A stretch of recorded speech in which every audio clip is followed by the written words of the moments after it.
خدا کا سلام ہو ان سب پر جو اہل دل ہیں اور زندگی کے مقصد کو جاننا چاہتے ہیں کہ آنے والی زندگی اسی کی ہے جو خدا کا ہو گیا. امیر فیصل صاحب، مغل اجالا صاحبہ اور دیگر ٹیم سب کا میں شکر گزار ہوں. میں آگے ہوں، جب آپ چاہیں شروع کر سکتے ہیں. جی محترم زاہد خان صاحب، السلام علیکم ورحمۃ اللہ. ماشاءاللہ یہ آپ کی بہت بڑی خوبی ہے کہ آپ وقت کے بہت پابند ہیں. تو فیصل بھائی شاید کہیں بزی ہیں، ہم شروع کرتے ہیں. جی محترم، ہمارا آپ کے ساتھ جو سوال جواب کا سیشن چل رہا ہے تو اس کے سلسلے کا آج 149 نمبر پروگرام ہے، یعنی آلموسٹ 150 ہونے والے ہیں پروگرامز. بہرحال آج کا جو پروگرام ہے اس میں کچھ سوالات الحاد کے حوالے سے بھی ہیں. جی محترم، پہلا سوال یہ ہے کہ مذہب جو ہے وہ بڑے گھمنڈ کے ساتھ، وینٹی کے ساتھ، پرائڈ کے ساتھ، ایروگنس کے ساتھ بات کرتا ہے. سائنس جو ہے وہ انکساری کے ساتھ، ہمبلنس کے ساتھ بات کرتی ہے. اور الحاد جو ہے وہ دانش کے ساتھ، یعنی وزڈم اور اخلاقی جرت کے ساتھ بات کرتا ہے. آپ کے خیال میں کس کا طریقہ کار درست ہے؟ مذہب کے جتنے بانی آئے ہیں ان میں انفرادیت پائی جاتی ہے، انڈیویجولیٹی، یعنی کہ بادشاہ سلامت جیسی عادتیں، اپنا حکم. اور نبیوں میں اکثر نبی ایسے ہیں جو آمر بھی ہیں، جنہیں ڈکٹیٹر بھی کہا جا سکتا ہے. تو وہ عادات جو ہیں پھر وہ مذہب میں بھی آ جاتی ہیں کہ اگر یہ ہمارے اسلام میں سے نکلے، مذہب میں سے، اسے قتل کر دو، اسے یہ کر دو، وہ کر دو. تو اس لیے اس کے اندر بڑا یعنی کہ دباؤ آتا ہے. پھر باقی جو ہے الحاد، ان میں وسڈم ہے. اس کی وجہ یہ ہے کہ وہ ریسرچ بہت کرتے ہیں، یعنی کہ ڈگر ڈگر ہر جگہ سے وہ چاہتے ہیں کہ ہماری تسلی ہو جائے. جب نہیں ہوتی مذہبوں سے اور مذہب انہیں کفر کے دائروں میں لے کے آتے ہیں.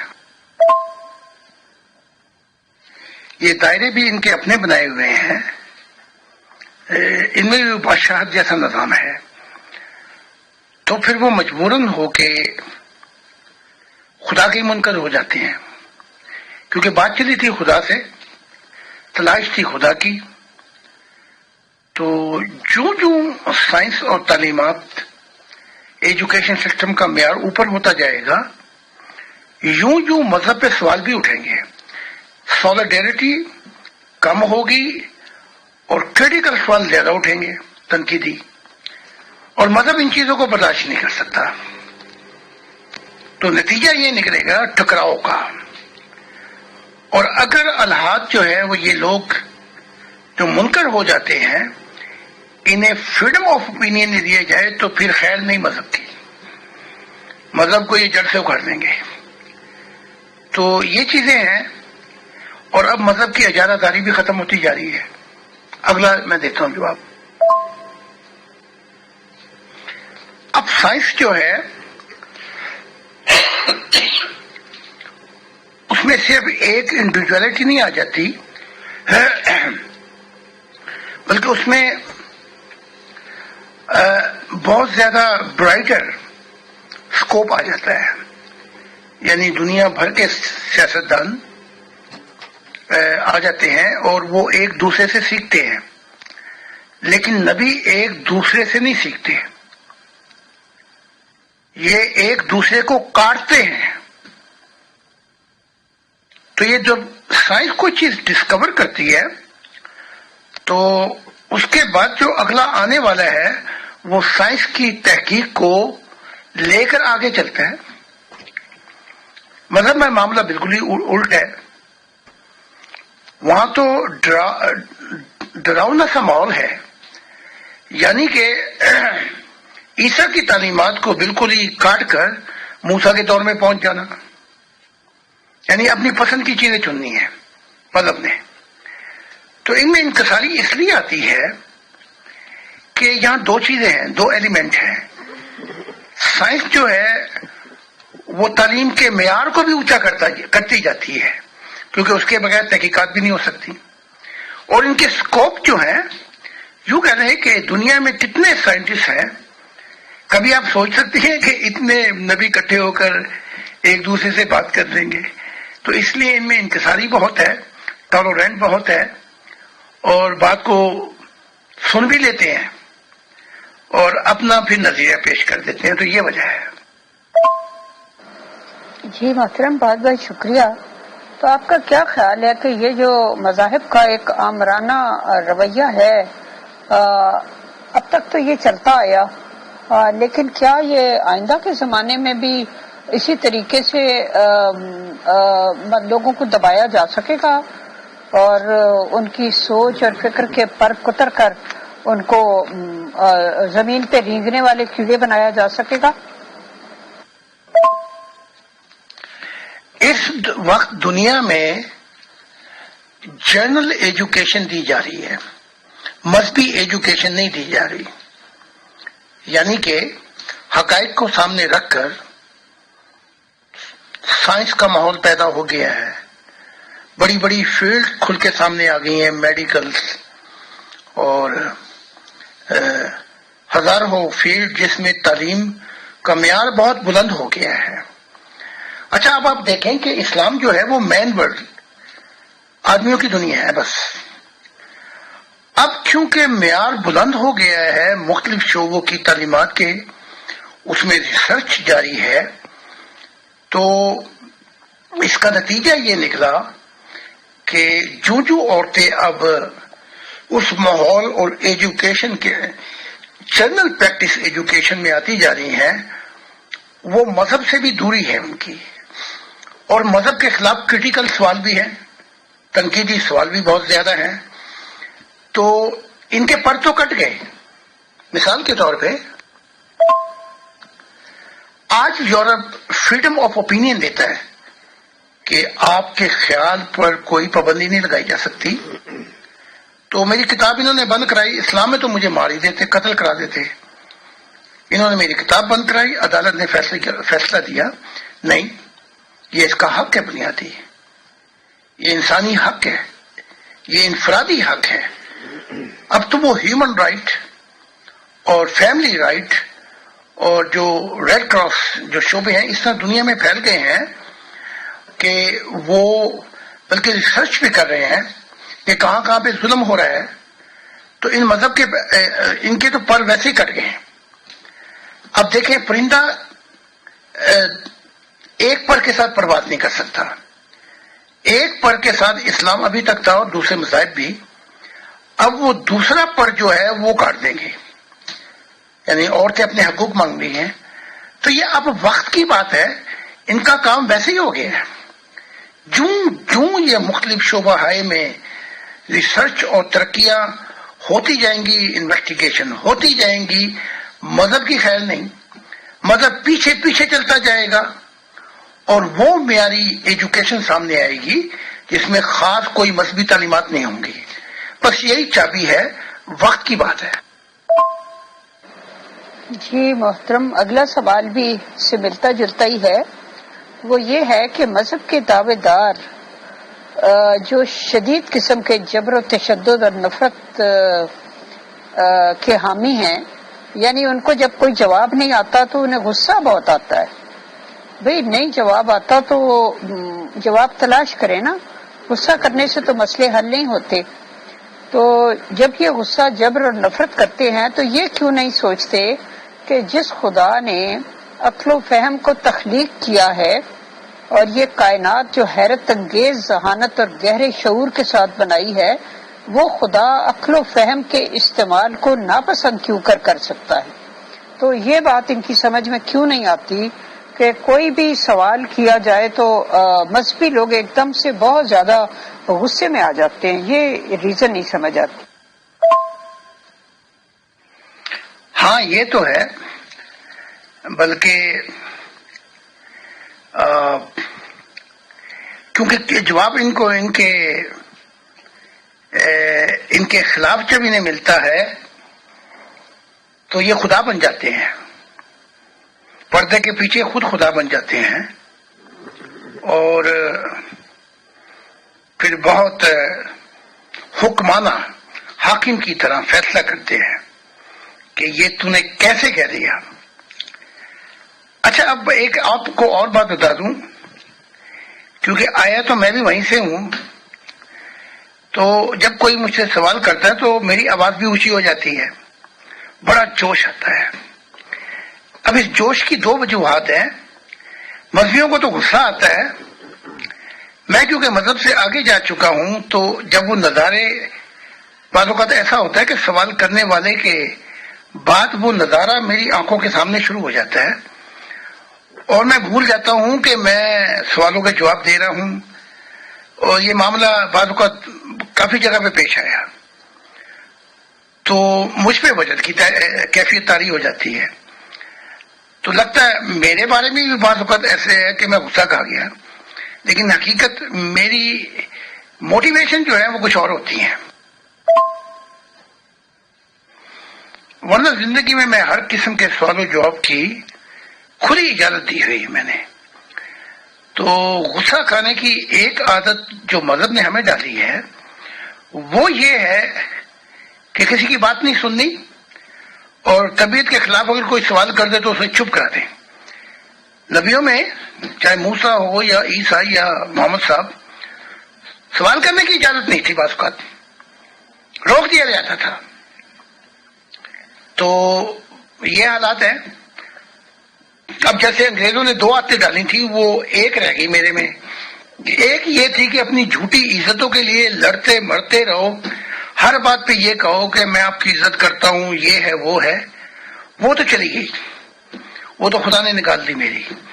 وہ باقی رہ گئی چائے والی عادت، وہ بھی چھوڑنے لگا تھا تو خدا نے خود بنا کے چائے پیش کی، تو اب وہ چیز رہ گئی ہے، یعنی کہ چائے پینی، جنت میں خدا نے چائے خود پیش کر دی، تو وہ چیز باقی رہ گئی۔ تو اے آتا نے اے وارث شاہ اے آتا نہیں ہو جان دیا، اس کے لیے بڑا وقت لگتا ہے۔ لیکن اب یہ جو ماحول جس طرف جا رہا ہے، یعنی کہ ورلڈ وائڈ ایجوکیشن جو جنرل پریکٹس جاری ہے، یہ ہماری طبیعتیں درست کرے گی۔ جی محترم، بہت شکریہ۔ میں یہ سوچتی ہوں کہ میرا مطلب ہے کہ پیغمبر اسلام صلی اللہ علیہ وآلہ وسلم کو تشریف لائے ہوئے بھی 1500 سال ہو گئے۔ اس کے بعد مرزا غلام احمد قادیانی صاحب کو بھی تقریباً 125 سال ہو گئے۔ ان کے دور میں بھی میرا خیال ہے کہ ایک نبی کا اور سائنس کا اس طرح آمنے سامنے ٹکراؤ نہیں ہوا تھا۔ اور دوسری بات یہ کہ وہ قادیان جیسے ایک قصبہ نما چھوٹے شہر یا گاؤں یا جو بھی اس کو کہا جائے، وہ وہاں پیدا ہوئے اور تھرو آؤٹ ساری زندگی ان کی وہیں پہ گزر گئی، وہیں وہ فوت ہو گئے۔ تو اس طرح سے ویسٹرن ورلڈ کو خود سے دیکھنے کا اور وہاں کے لوگوں سے ملنے اور بات چیت کرنے کا بھی انہیں اتفاق نہیں ہوا۔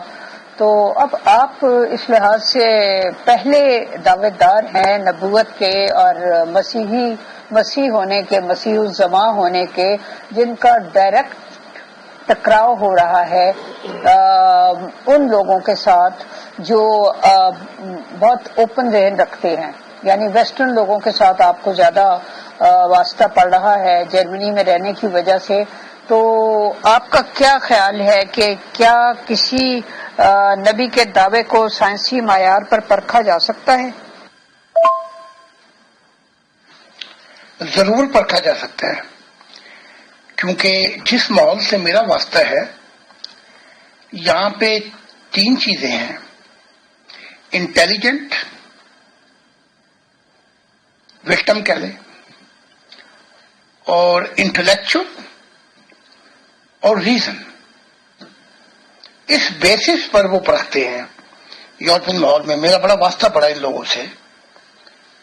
اور پھر سوشل ایجوکیشن کی جو ہے یہاں پہ بڑی قدر کی جاتی ہے. جس کا جتنی سوشل ایجوکیشن زیادہ ہوگی وہ بہت زیادہ اٹریکٹو ہو جاتا ہے. تو اس ماحول میں اپنے آپ کو ڈھالنے کے لیے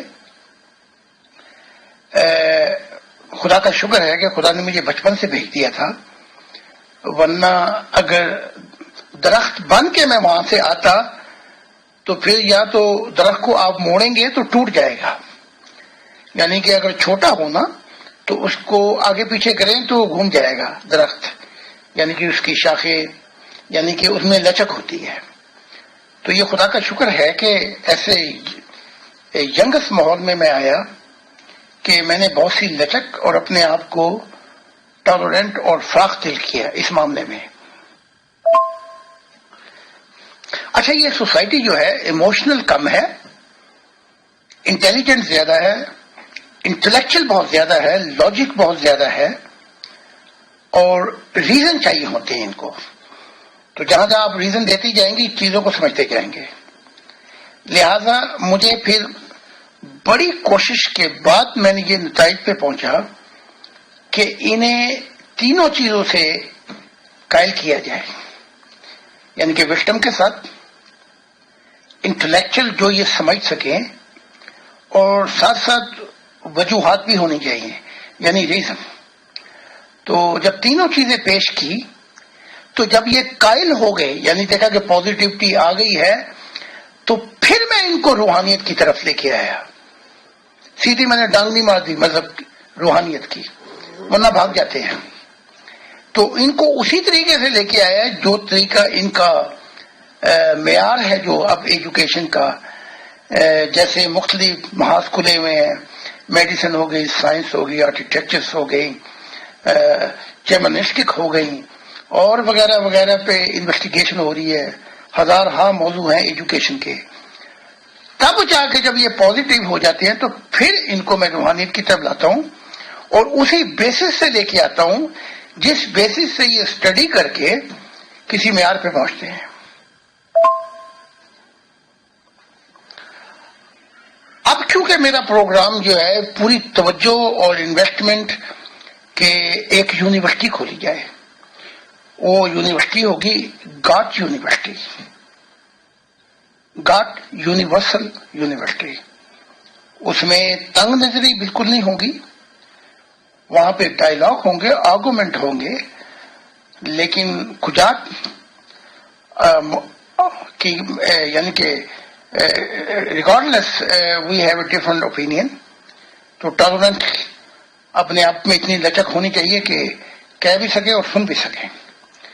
تو مقصد یہ ہے کہ جب ان کو وہاں سے میں لے کے آیا کہ جس طرح یہ مختلف شعبوں میں کیریئر بناتے ہیں, جیسے کہ اگر کوئی آدمی بیمار ہو تو وہ ڈاکٹر کو جاتا ہے, یعنی کہ مصیبت آئے تو وکیل کے پاس, اور باقی سوشل سسٹم وغیرہ جو کچھ ہیں. تو ان طریقوں کو اپنا کر پھر میں ان کو بتاتا ہوں کہ روحانیت بھی ایک یونیورسٹی ہے, اسے بھی مختلف سیمیسٹر میں اس کے ٹیسٹ اور امتحانات ہوتے ہیں, ایگزامینیشن, پھر پریکٹیکل ایگزامینیشن ہوتے ہیں. اس کے بعد آدمی جو ہے اس کا اندھا پن دور ہوتا ہے اور وہ روحانی چیزیں دیکھنا شروع کرتا ہے. تو یہ بڑا لمبا چوڑا اب میرے سیمینار آنے والے ہیں تو اس موضوع پہ میں بولوں گا, تو میں سب کو بھیج دوں گا وہ ان موضوع پہ جو بھی بات ہوگی. جی محترم, بہت شکریہ. ایک صاحب نے جو اسلام کو چھوڑنے کے بعد الحاد قبول کیا, انہوں نے ملحد ہو گئے. انہوں نے لکھا ہے اپنی کتاب کے تعارف میں کہ رام, رحیم, اللہ, گاڈ, بھگوان سبھی ایک ہی سکے کے مختلف رخ ہیں.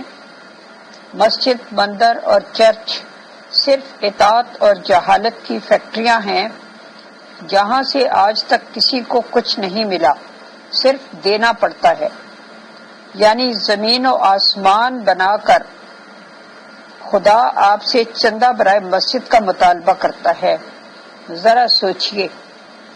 یعنی ان کا کہنا ہے کہ اتنا عظیم خدا جس نے یہ کائنات تشکیل کی، وہ آپ سے چندہ برائے مسجد کا مطالبہ کرتا ہے، اپنا گھر نہیں بنا سکتا۔ اس پہ ذرا سوچئے۔ آپ اس کے بارے میں کیا کہتے ہیں، اس ساری بات کے بارے میں؟ یہ شخص جو بھی ہے یہ کتاب لکھی، یہ تعصب میں بہت دور نکل گیا ہے مذہب کے، نیرو مائنڈیڈ۔ اس کی ججمنٹ جو ہے وہ لمیٹڈ ہے، جنرل پریکٹس ججمنٹ نہیں ہے۔ اگر ہم مذہبوں کی تعلیم کا مشاہدہ کریں تو ہمیں یہ کہنا پڑے گا کہ اگر مذہب نہ آتے تو اس دنیا کا جو حال ہے وہ بہت برا ہوتا۔ پھر ہیومن سیکچولیٹی، مورل ویلیوز اور جاہلیت کی انتہا ہوتی۔ ہمیں مذہب نے بہت کچھ دیا بھی ہے۔ مذہب کے بغیر مورل ویلیو کا کوئی کانسیپٹ ہی نہ ہوتا۔ پھر مذہب نے ہمیں جانوروں سے نکال کر کچھ نہ کچھ چاہے آدمیت میں ہی داخل کر دیا، کنٹریبیوٹ کیا ہے۔ ورنہ اگر مذہبوں کو نکال دیں تو ہمیں ماحول کو یوں دیکھنا پڑے گا کہ باربیرین جتنی سوسائٹیاں آئی ہیں وہ مذہب سے بھی لاکھوں گنا نیچے تھیں۔ تو مذہب نے ہمیں دیا ہے، ہمیں ہر چیز کو نیگیٹو نہیں دیکھنا چاہیے۔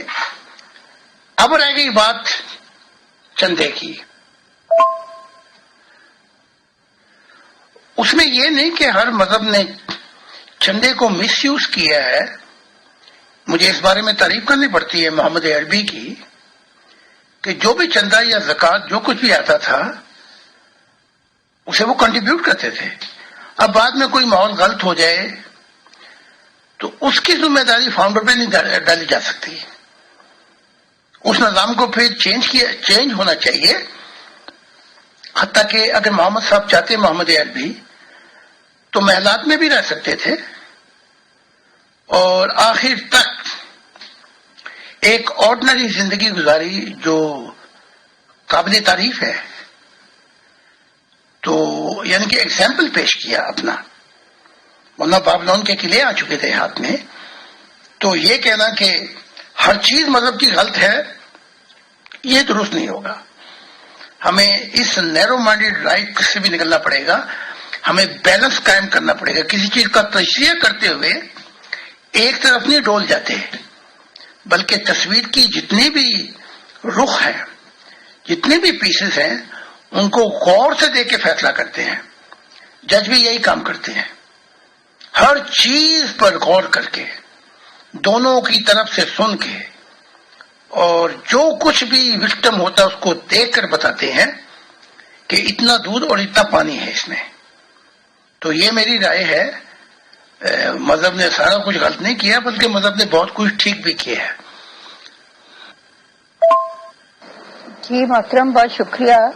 لیکن یہ الزام تو آپ پر بھی لگاتے ہیں مذاہب والے، مسیحیت بھی لگاتی ہے اور اسلام والے بھی لگاتے ہیں کہ آپ نے بھی بیلنس نہیں رکھا، بلکہ میرا مطلب ہے مسیحیت کے بارے میں بھی جو بک آپ نے لکھی اور اسلام کے بارے میں بھی، ان کے پروفٹ کے بارے میں بھی جو بک آپ نے لکھی، تو آپ نے احتیاط کا اور توازن کا دامن اپنے ہاتھ سے چھوڑ دیا، اور یہ نہیں دیکھا کہ کتنا زیادہ کچھ مسیحیت اور اسلام نے دنیا کو دیا، بلکہ آپ نے انہیں دونوں کو ایک طرح سے کٹہرے میں لا کر کھڑا کر دیا۔ اس بارے میں آپ کیا فرماتے ہیں؟ اور ہاں، بہت سے لوگ آپ پر یہ بھی الزام لگاتے ہیں کہ آپ نے مغربی مصنفین کی لکھی ہوئی تاریخ اسلام کی کتابیں پڑھ کر، یا جو انہوں نے پیغمبر اسلام صلی اللہ علیہ وسلم کی سیرت کے بارے میں لکھا اور جو ضعیف احادیث ہیں ان کا ذخیرہ شاید آپ کی نظر سے گزرا، اور آپ نے وہاں سے اسلام کے بارے میں اور پیغمبر اسلام کے بارے میں اوپینین بنا لیا۔ یہ بھی الزام ہے آپ پر، اگر آپ اس کی صفائی میں کچھ اپنا کہنا چاہیں۔ حقیقت یہ ہے کہ میں نے جو یورپین مورخین ہیں ان کی کتابوں کا تقریباً کوئی مطالعہ نہیں کیا، اور میری لچک کا یہ حال تھا کہ میں ان مضمونوں پہ بات ہی نہیں کرنا چاہتا تھا، اور میری جو کوشش تھی وہ یہ تھی کہ میں خدا کے متعلق جو انویسٹیگیشن ہے، جو مشاہدات ہیں، جو سفر ہے، ان کو بیان کروں۔ تو اس پوائنٹ پر میں نے بڑا فوکس کیا تھا۔ پھر بیچ میں ایسے معاملات آ گئے کہ فرشتے، ہیونز، ان کے کچھ تقاضے ہوئے میرے سے۔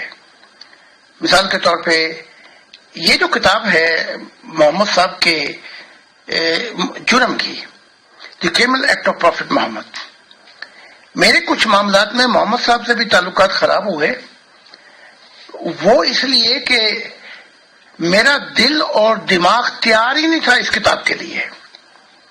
اچھا، جب بہت زیادہ پریشر پڑا جبرائیل کا اور ان سب کا، تو مجھے خدا کے پاس جانا پڑا، اور وہاں سے یہ بات معلوم ہوئی اگر میں نے حقائق بیان نہیں کیے تو جو آنے والی نسلیں اسلام کی اور عیسائیت کی وہ اندھی رہ جائیں گی۔ اس کے باوجود بھی میں نے اس کتاب کا نام لکھا تھا محمد پروفٹ، نبی کا پیغام مسلمانوں کے لیے۔ مجھ پہ پھر دباؤ ڈالا گیا جنت میں اور فرشتوں نے، اس کا نام یہ نہیں ہوگا۔ تو بہت مجبور ہو کے میں اس طرف آیا ہوں، سیکنڈری ہاریزونٹل مشن کی طرف، ورنہ میرے دل و جان سے جو میری کوشش تھی کہ بات خدا تک ہی رہتی۔ اے میرے ہم نشیں چل کہیں اور چل، اس نشیمن میں اپنا گزارا نہیں، بات ہوتی گلوں تک تو سہ لیتے ہم، اب تو کانٹوں پہ بھی حق ہمارا نہیں۔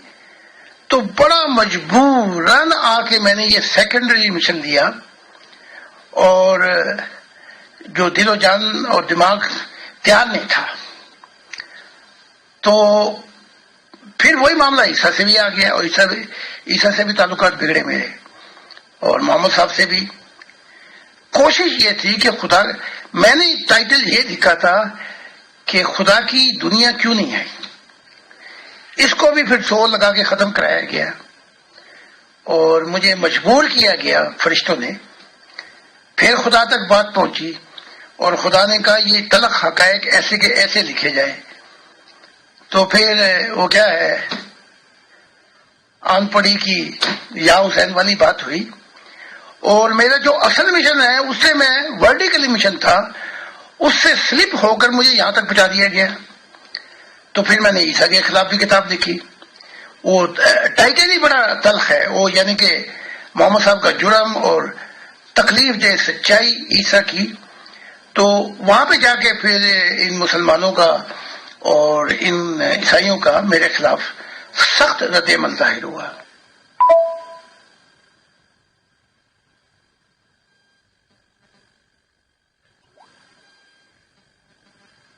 جی محترم، اگر انسان تھوڑی سی بصیرت رکھتا ہو اور تھوڑا حساس طبیعت رکھتا ہو تو یہ باتیں جاننا بہت ہی خوشی اور مسرت کا باعث ہوتا ہے کہ کس طرح خالق کائنات جو ہے وہ آہستہ آہستہ صورتحال کو تبدیل کرتا رہتا ہے، اس کا پروسیس بہت سلو ہوتا ہے، اس لیے محسوس نہیں ہوتا، اور دنیا ایک رنگ سے ایک نئے رنگ میں آ جاتی ہے۔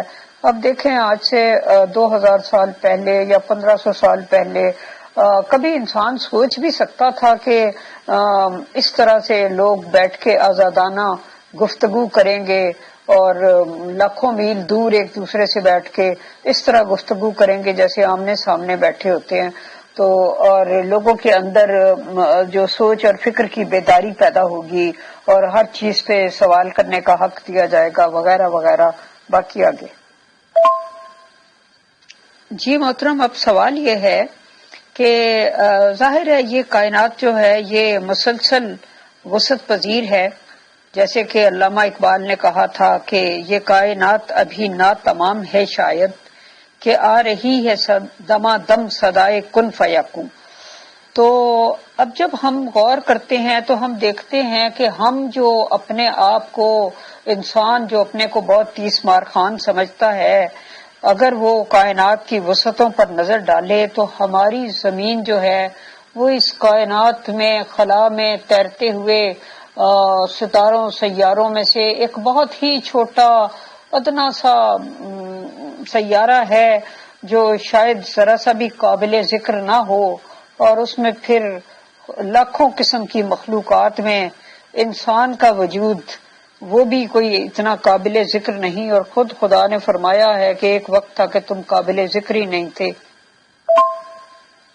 اب سوال یہ پیدا ہوتا ہے کہ پھر مذہب انسان کو جو یہ زوم دیتا ہے کہ گویا خالق کائنات کو صرف اور صرف اس بات میں دلچسپی ہے کہ خالق کائنات انسان کی خطاؤں اور نیکیوں کو شمار کرتا رہے، اس کے لیے فرشتے کاندھوں پر بٹھائی رکھے تو اور سارا وقت یہ دیکھتا رہے کہ کس نے نماز پڑھی، کس نے نہیں پڑھی، اور کس نے کوئی گناہ یا برائی کی، تو کیا یہ انسان کی خود پسندی اور نرگسیت کی انتہائی شکل نہیں ہے؟ میں تو بلکہ یوں کہوں گا کہ جاہلانہ پن کی حد کرتی ہے، یعنی کہ گواروں سے بھی نیچے جا گزرے، کیونکہ ستاروں کی دنیا میں بلکہ ستاروں کی دنیا بھی چھوڑ دیں، ملک گلیکسی پہ آ جائیں، یہاں بھی ایک نقطے کے برابر اس کی کوئی قدر و قیمت نہیں ہے. ایسے ستارے جو اس میں لاکھوں کروڑوں دنیا آ جائیں وہ تباہ ہو جاتے ہیں. تو یہ کیا ہے؟ یعنی کہ انسان جو ہے وہ اپنے آپ کو وہاں لا کے کھڑا کر دیا جو لوسفر نے اپنے آپ کو کھڑا کیا تھا، سینٹر پوائنٹ پہ، کہ میں کائنات کا سینٹر پوائنٹ ہوں. یہ تکبر، یہ میں اور یہ جاہلانہ نظام، نہ خدا کو پرواہ ہے کوئی روزے رکھتا ہے یا نہیں رکھتا. یہ نظام تو اپنے نبیوں کا چلایا ہوا ہے تاکہ سوسائٹی جو ہے اس کو قابو میں رکھا جائے. اب جو میری ملاقاتیں خدا سے ہوئی ہیں تو جو پروگرام ہے یونیورسل، اس میں کہیں بھی مست نہیں ہے، لازمی نہیں ہے کہ کوئی چیز لازمی کی جائے. ہاں یہ ہے کہ انسان کی طرح جو دوسری مخلوقات ہے اس میں بھی مائکرو کاسموس چپس ہے. یعنی کہ آپ دیکھیں کہ ایک مثال دیتا ہوں، آپ کے پاس اگر سائیکل ہو، گاڑی ہو یا جہاز ہو تو آپ کس چیز پہ سفر کریں گی؟ جو سب سے تیز ہو. تو اب اس نے یونیورسل اسپیڈ رکھی ہے کہ اس سے سیکنڈوں میں ملٹی لائٹنگ اسپیڈ سے سفر کیا جا سکتا ہے. تو خدا نے آپ کو یونیورسل چپس دے کر بلایا ہے اپنی طرف کہ وہ یونیورسل مائنڈ، وہ یونیورسل شعور، وہ یونیورسل جو حق کی تلاش میں ہے، اور جو ایموشن جہاں سے زندگی شروع ہوئی، خدا کے تو بہت یونیورسل سوچ و بچار میں بھی نہیں آتے، لیکن وہ چابیاں دے دی آپ کو. لیکن اب ہماری جہالانہ پن یہ ہے کہ ہم اپنے آپ کو سینٹر پوائنٹ سمجھ لیا ہے اس کائنات کا. یہیں پہ آ کے ہم نے بہت بڑا دھوکہ کھایا ہے. میں نے اپنی کتاب کے ایک حصے میں لکھا، غالباً مجھے یاد نہیں آ رہا، یہ ریڈ کتاب ہے، مجھے بھی یہی گھمنڈ تھا اور یہی مجھے فناٹک محبت کا نشہ چڑھا ہوا تھا کہ اور دوسرے نبیوں کی طرح بس میں ہی رہوں، جو کچھ ہوگا میرے ہی کے ذریعے ہوگا. اور خدا نے میری اس انتہا پسند فناٹک نیچر کو کوئی بھی جواب نہیں دیا. اس کے بعد خدا نے مجھے سکھایا کہ خدا ایسی ہٹ درموں فناٹک چیزوں کی پرواہ نہیں کرتا، کیونکہ اس کا معاملہ ان گنت جہانوں کی مخلوقات سے ہے. بڑی دور جا کے پھر یہ بات سمجھ میں لگی پھر شکر ہے کہ ابلیس سے میں شیطان نہیں بنا، ورنہ بہت سے نبی اسی غرور میں چلے گئے کہ اب میرے بغیر کائنات کا نظام نہیں چل سکتا. تو خدا نے مجھے، اگر میں اسی گھمنڈ میں رہتا تو اگلی تعلیمات بھی نہ دی جاتی مجھے خدا کی طرف سے.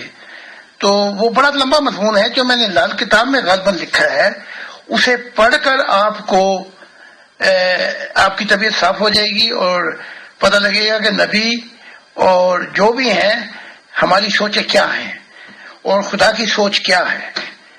تو بڑا لمبا مضمون ہے، تو یہ بات بس مختصر کہہ کے ختم کرتا ہوں.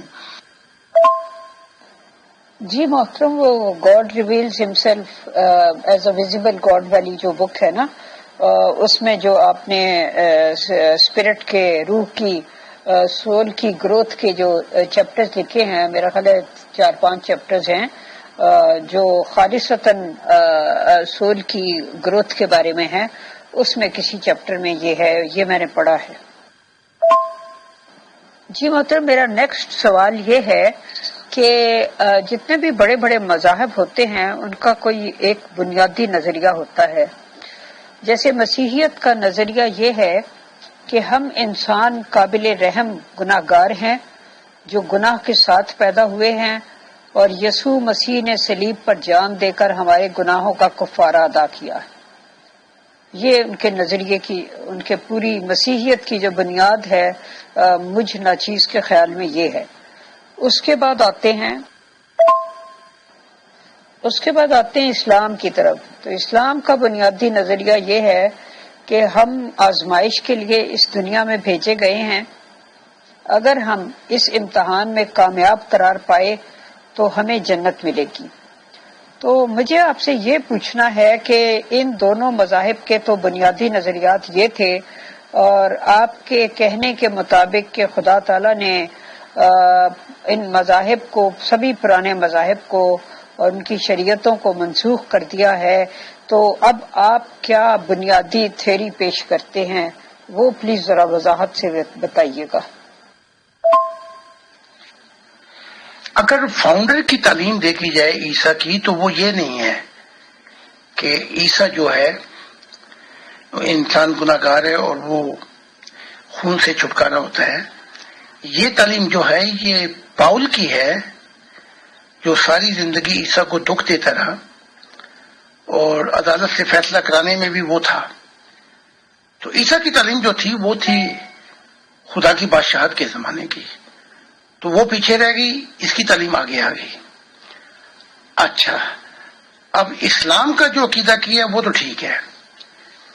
اب یہ کہ اگر مجھ سے آپ فیصلہ کرائیں تو مجھے دلچسپی نہیں ہے مذہبوں کے اندر کہ میں ان کو چھیڑتا، کیونکہ یہ بھونڈوں کا چھتا ہے، پتھر مار کے پھر جائیں گے تو جائیں گے کہاں.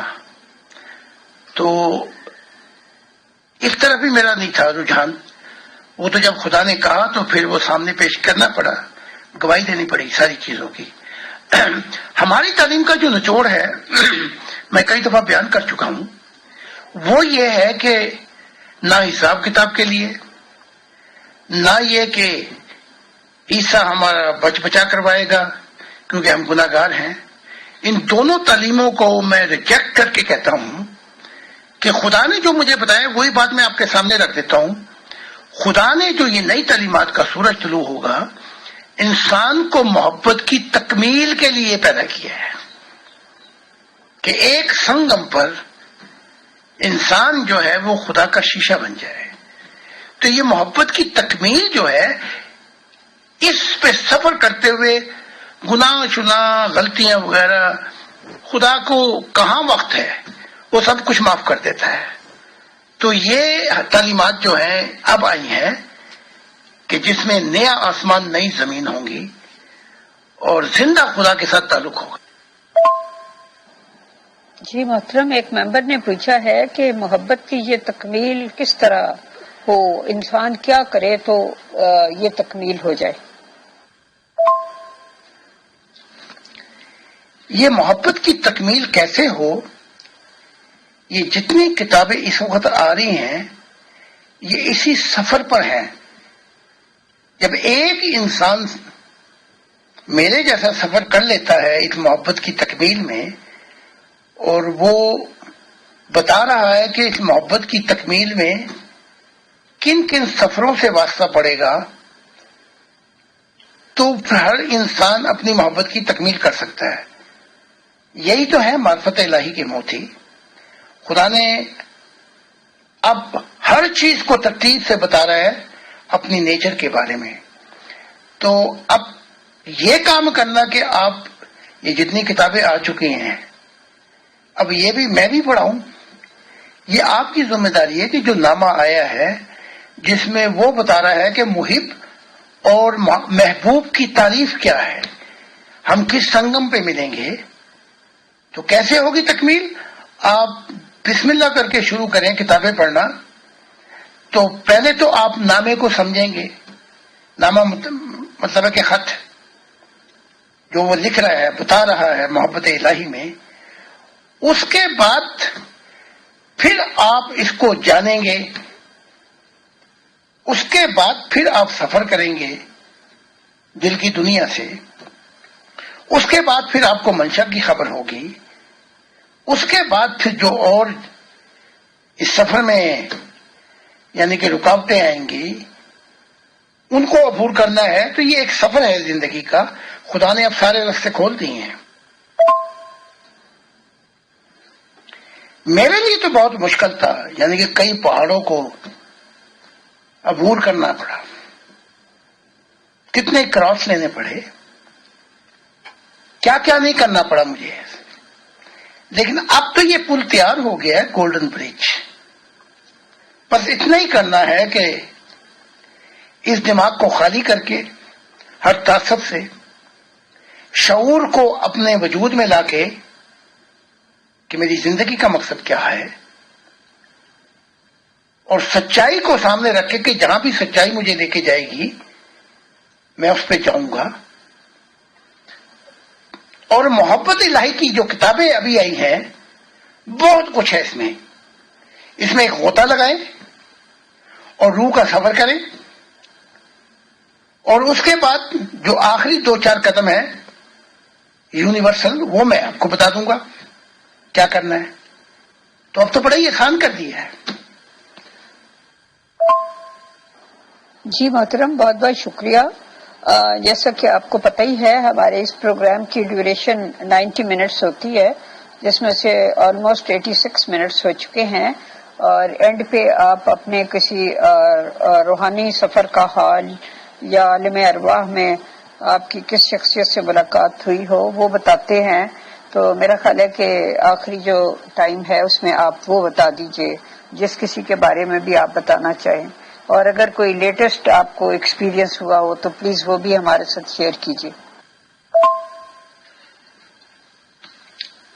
پچھلی رات جنگل میں جب میں سجدے میں تھا تو خدا کا نور سامنے آ گیا اور مجھ سے کہنے لگا کہ جب تو محدود ہوتا ہے تو میں تجھے لامحدود کر دیتا ہوں، اور جب تیرا دماغ کی حدیں آ پہنچتی ہیں تو میں تجھے یونیورسل کر دیتا ہوں۔ جب تیرا شعور کی ایک حد آ جاتی ہے، سرحد، تو میں تیرے شعور کو اپنے جیسا کر دیتا ہوں۔ اور جب تو سچ کی تلاش میں جہاں جہاں رکتا ہے اور وہ پانی ٹھہرنے لگتا ہے تو میں اپنے دل کا مینا برسا کر اس پانی کو روا دوا کر دیتا ہوں۔ جس دل سے جو تو نے تلاش کی میں ہر اس دل کو قبول کرتا ہوں اور اسے اپنا ہاتھ پکڑ کر میں اس کے دل کو بھی اپنی محبت کے پانیوں سے سیراب کرتا ہوں۔ اور جو روح نہ سائنس پہنچے نہ کوئی اور چیز پہنچے گی، اس میں نے اپنے جیسا وہ سب کچھ رکھ دیا ہے جیسے میں لامحدود ہو گیا ہوں، ہر بشر کو بھی وہ چابی دے دی ہے کہ وہ بھی میری طرح لامحدود ہو جائے، اور یہ کہ اگر خدا نے مجھے چوما اور کہا انسانیت کو بتا دے کہ میرے خزانوں میں وہ کچھ ہے کہ کبھی بھی ابدی زندگی میں ختم نہیں ہونے پائے گا، تو یہ تو ابھی آج صبح کا تھا، یعنی کہ رات کا معاملہ تھا جنگل میں۔ اب بتاتا ہوں کوئی اور سفر۔ سب نبیوں کو بلایا گیا اور کل جہان کے جو انبیاء ہیں ان کو بھی، اور سفید نوروں سے آگے ہمیں روک دیا گیا۔ اس کے بعد گولڈن نوروں کو، آج اپنے متعلق تھوڑا سا بتا دوں، گولڈن نوروں کو، جہانوں کو بھی بلایا گیا، ان کو بھی اس سے آگے جا کے روک دیا گیا۔ پھر آسمانی نوروں کی، جو اس کی اپنی جیسی مخلوق، یعنی اس میں وہ کچھ ہے جو براہ راست خدا کے ساتھ ہے، وہ مخلوق، خدا تو مخلوق نہیں ہے، وہاں بھی انہیں بھی لایا گیا آگے اور انہیں بھی روک دیا گیا، اور آواز آئی کہ اب زاہد اکیلا آگے آئے۔ تو میں اکیلا پہنچا جب، تو خدا 3 دن مجھ سے محبت کرتا رہا اور اپنے دل کا حال بتاتا رہا۔ جب 3 دن ہو گئے تو کہا تیری محبت سے میں سراب ہو گیا ہوں، اور اس کے بعد کہا کہ اب میں کسی اور مخلوقات سے ملوں گا۔ جب میں وہاں سے چلنے لگا تو آج اپنے متعلق بھی تھوڑا سا بتا دیا، اور یہ واقعہ لکھ بھی دوں گا۔ اسے کہتے ہیں محبت الہی، اور اسے کہتے ہیں کہ نہ وہ آخری نور ہے نہ آخری راہ ہے، ابھی تو بڑا کچھ ہوگا۔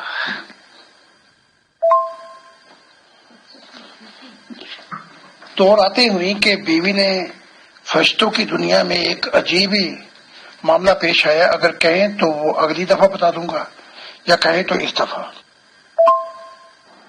جی محترم، بہت شکریہ، آج ہی بتا دیں۔ 2 راتیں پہلے میری بیوی کو اٹھایا گیا اور کہا چل میرے ساتھ، چلو، فرشتے لے کے چلنے لگے۔ ایک ایسی فرشتوں کی نوروں کی دنیا میں پہنچے، اور وہاں اس کو کہا گیا یہ زاہد کی فیملی ہے۔ تو وہ کہتی میں نے دیکھا تو ان کے اتنے نور تھے، اتنے نور تھے کہ فرشتوں کے قد بھی چھوٹے لگتے تھے۔ تو وہاں پہنچ کے کہا میں بہت چھوٹی تھی، وہ بہت بڑے بڑے نور تھے۔ تو وہاں خدا کا حکم آیا اس فرشتوں کی سفید نوروں کی دنیا میں، اس کے مطابق انہوں نے ان کے دماغ کے چیرا پیچھے سے اور ایک چپس اندر داخل کیا۔ اس کے بعد پھر وہ اسکینر دکھا کے کنٹرول کر کے انہیں خدا کی دنیا میں بھیج دیا گیا۔ تو کہا میں وہاں بڑی غمگین ہوں اور کہہ رہی ہوں کہ زاہد نے تو آج تک میرے بغیر کسی چیز پہ دستخط نہیں کیے، تو انہوں نے میرے دستخط دکھائے آسمانی نور میں۔ تو کہا ان کو دیکھ کر میں یقین ہو گیا کہ یہ تیرے ہی دستخط ہے۔ تو کہا کہ میں نے کہا میں تو یہ پیچھے دماغ کے چیرا پھاڑی نہیں کروں گی اور نہ چپس داخل ہوگا اس کے اندر۔ تو بہرحال انہوں نے کیا اس کے مشورے کے بغیر۔ تو پھر ہاتھ پیچھے لگا کے نور نکلتا تھا، تو باقی پھر ہر چیز برابر ہو جاتی تھی۔ کہا جب یہ کیا تو مجھے محسوس ہوا جیسے کوئی ٹیکا لگتا ہے یا کوئی چیز۔ تو کہنے پھر اس کے بعد جو اسکینر لگایا گیا تو پھر بھی اجازت نہیں ملی۔